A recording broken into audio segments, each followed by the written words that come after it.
એક વખત એક ભાઈ સંત એકનાથ પાસે આવ્યો અને એકનાથે પૂછ્યું કે તમે જીવનમાં આટલા સ્વચ્છ કેમ છો? એકનાથે કહ્યું, કહીશ કોઈ વખત. એકનાથના ઘેર ભગવાન સાક્ષાત પાણી ભરતા હતા.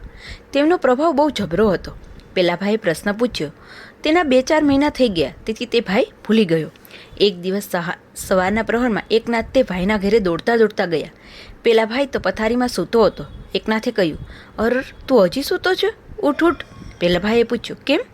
એકનાથ કહે, શું કહું તને, આજે મને સ્વપ્ન આવ્યું અને તેમાં મને ખબર પડી કે તું 7 દિવસમાં મરી જવાનો.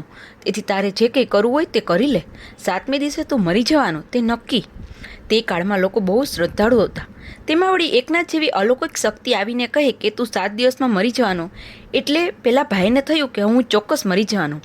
એ ભાઈ તો ગભરાઈ ગયો અને દાડા ગણવા લાગ્યો. તેને કંઈ પણ અસત વિચાર આવે તો કહેતો, જવા દો ને, મારે તો 7મા દિવસે જવાનું છે.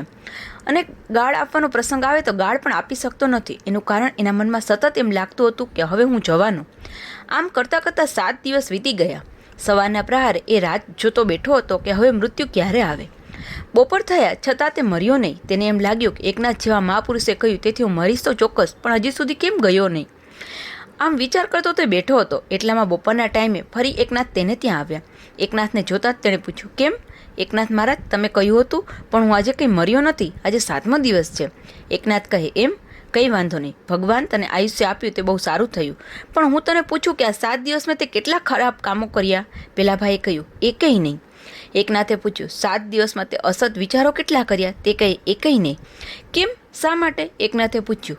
તે કહે, મારે 7 દિવસમાં તો જવાનું હતું, એટલે વિચાર કર્યો કે હવે તો જવાનું છું.